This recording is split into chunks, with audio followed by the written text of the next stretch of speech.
Rang the busies, ported it, took me to the Halewood custody suite where they interviewed people of this nature. Done a 3-hour interview with them, told them the policeman's name, told them what happened, where it happened, how it happened, showed them the photos. Got back in touch with me about 4 months later and went, everyone that you mentioned in the case is deceased, except for your mum. And you said you don't want your mum prosecuted, so we're going to shut the case. Mad that, innit? 6 months later, I tell someone on YouTube, do a live, tell people about that. They contact me. The policeman, Dave Darren, is still alive, living in Crosby. Listen to this. Training an under 16 football team. Mad, innit?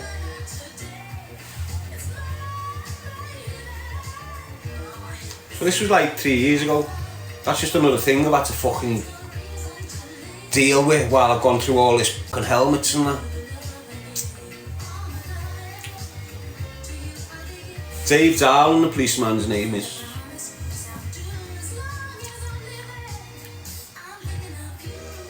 I can't be arsed looking for the photo, you know, to show you the photo. Yeah, let's see if I can find it. So you'll understand what I mean when you see this photo. If I can find it.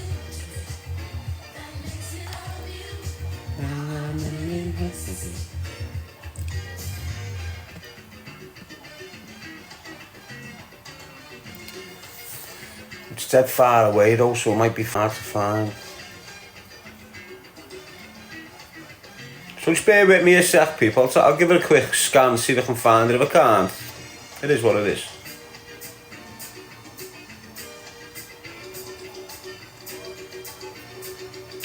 Oh, see, it won't, oh yeah. Can you still see me while I'm scanning these?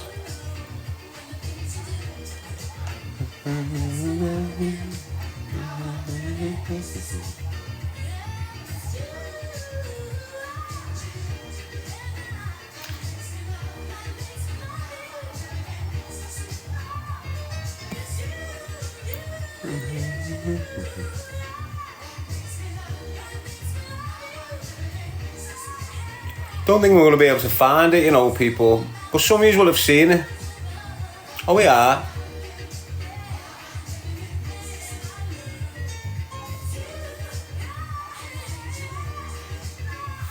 Yes, Paul, you're alright, lad?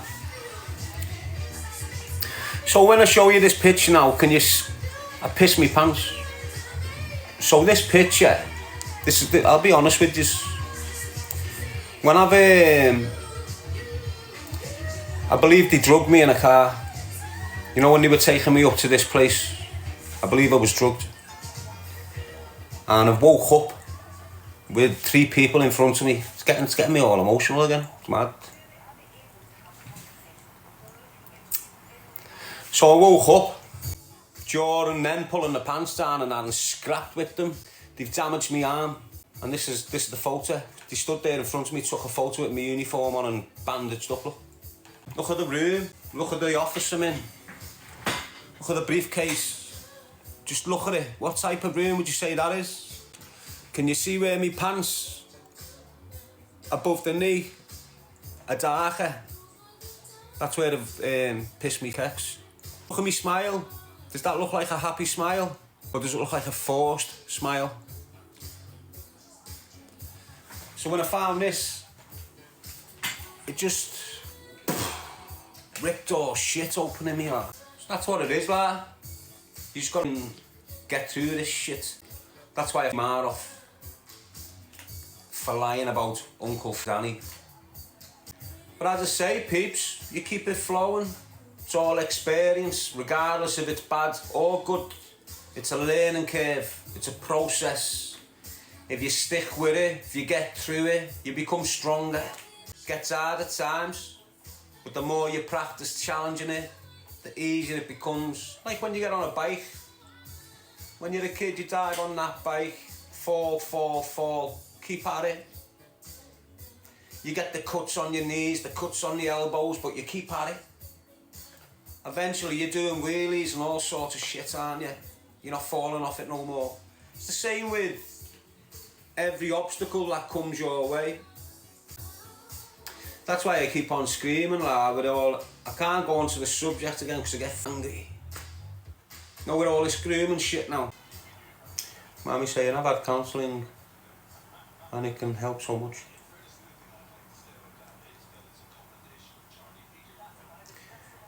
Oh.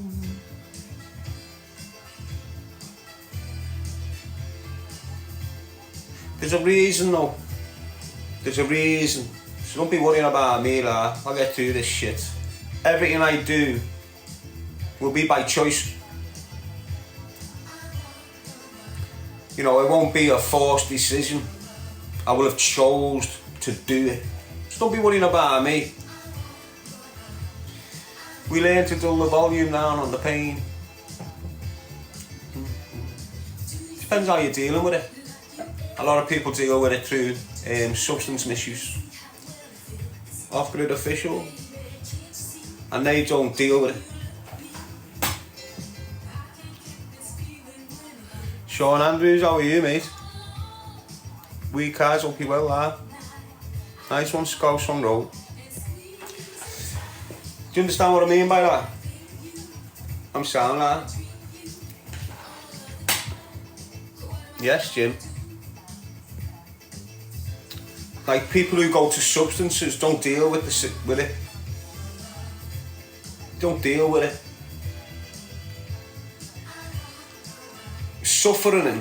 Suffering it and dealing with it, two different things. When you turn to substances, that's suffering in it. Nice one, big Al. When you're not on substances and challenging it, that's dealing with it, and it's horrendous, mate. But it's got to be done. I've nearly slipped. I've went on 3-4 months drinking at night, on my lives wearing glasses, no one's got a clue. Why am I drinking? Because if I don't drink, I'm on the ceiling. Do you understand what I'm saying to you? So I've gone through them, being a pisshead for 4 months, getting some crazy, going from a pint of Guinness on New Year's Day on YouTube, had the best kip in the world, just slept like a baby, and that was enough. Where you haven't been sleeping for years properly, nightmares and all this shit. Had a pint of Guinness live on a fucking boxing night or something on YouTube. And then from there, it's on rum then. People sent me rum for Christmas. Had a few gifts off people around me, and they were sending me bottles of rum. So after the pint of Guinness the next day, I've done a bottle of rum. I hadn't drank for years. Next day, a bottle of rum. Next day, the other bottle of rum. Then there weren't no rum. Ended up on these Magnums. Every night on these Magnums, started with 2 or 3, 4, 5, 6, 4 months down the line. I'm just a pisshead, lad.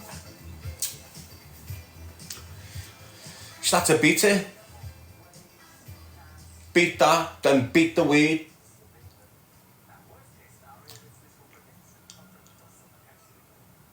That was years ago. That was like 3-4 years ago. 2 years ago, 2.5 years ago. I've touched the weed again and then come back away from it. It's just all mad, innit?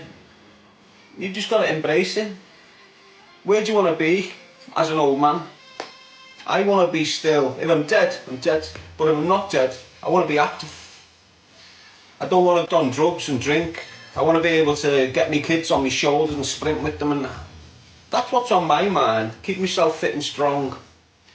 The mind is just, it's horrendous right now. It's scary sometimes. You know, you're literally fighting for your life. Honest to God, you're fighting for your life sometimes, mate. And I don't mean having a scrap with some knob out there. I mean preventing yourself from unliving yourself. That's a real fight for your life. Not many can hack it. A lot give up. Gets harder through the years.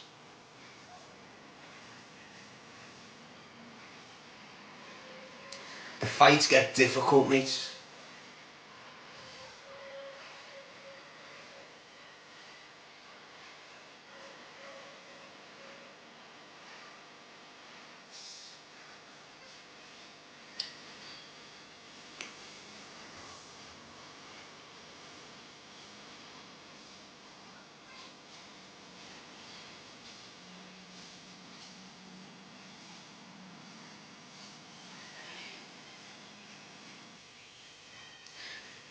That's just the way it is. You've just got to deal with it. I've got my own coping mechanisms. They seem to be working for me now. Used to cry. Now I don't cry, I just get angry. And I can speak to you again within a minute. Might be some news out there, cry on the sly, when you go into the depressive state of mind. Start sabotaging yourself, going through a madness within yourself. Tears start dropping a little bit here, a little bit there, before you know it, they're continuous. Aren't they, kid? To stop that shit, you need to get angry during that process. Don't mean smash the gaff up. Contain the anger, but get angry. And it'll stop you from crying like a... Make you a man again. Yes, Amy. Who's Sam? Sam from the Maldives.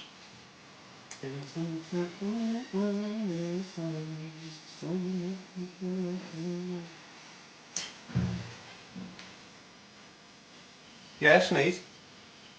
You've got to keep it real, haven't you? How you see Sean, Jimmy, LTR, October Scorpio, Ray Green from Dublin. You know that, Adam, lad. LT. But I've experienced all sorts of shit. It's weird. And that's why I can relate to a lot of shit. And I speak about a lot of shit. My coping mechanisms may not work for some of yous out there, but trust me, lad, I went through all sorts of trials and errors to try and cope.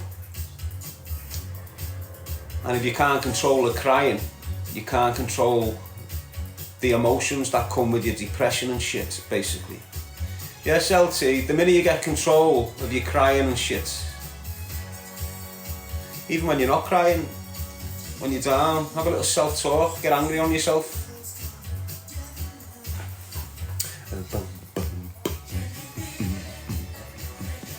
No, the clickbait of people, ignore them.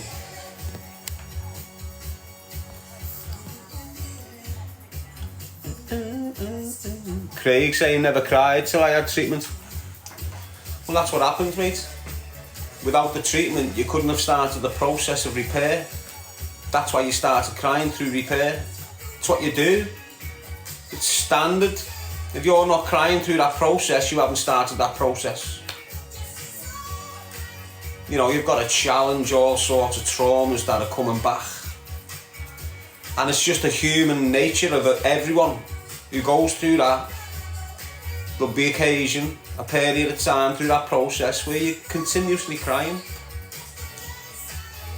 Every time you speak about the subject. So look, when I first got out of prison, so before I got out of prison, I had a year left. I've been screaming for help with what I'm been dealing with. The minute I went into Walton prison on remand, 12 years before, I'm saying, look, I've got mad shit going on here. I've been in a madness out there, it's all dead fast, I need help with this. You know, like Craig, because soon as Craig, within days, bang, I'm in jail, like a month, gone. And I've had to try and deal with the trauma of that situation. Weren't even interested in the historical shit. That was forgotten. That came back when I got out. So for years I'm trying to engage with this shit in the prison to try and get me counselling for this, to just refuse me. Get to the last year of my sentence. So he had an 18-year prison sentence. Nice one, LJ. And I could have got out at 9, 10 or 11 if I would have got parole. But they never give me no paroles to call up. So I've done the full 12 of the 18-year sentence. So I'm in the 12th year. All of a sudden they're trying their hardest to get me to sign this document, which will enrol me on a forensic psychologist assessment. And it would have took 6 to 7 months for this assessment. And then at the end of the assessment, they'd conclude what's up with me and then decide what to do with me. Now with that 7 months, I'd have 4 months left and I'd be gone out the gate. Release date, they can't thingy. But if I sign that document, they could just keep me for years. And I knew that was the motive. You know, to just keep me after me release date on these section medical grounds. So I refused to sign it. And they done all sorts of shit in that last year to cause me to have a confrontation. So in the last year I'm in Forest Bank, right? Every time you go to a new prison, you get a release date. It's calculated at the beginning of your sentence. But every time you transfer and go into a different prison, they'll give you this document which gives you how many days you've done, how many days you've got left, when your EDR is, when your NDR, all this shit. So for me, it's been the 21st of June 2016 for over a decade. They've always checked the dates, reevaluated them loads of times. In the last year, I've been called down to the office in Forest Bank. I've gone in there, there's 7 screws in there. Security governor, other screws, all the shit rolled up, buttons undone, ties in pockets and shit.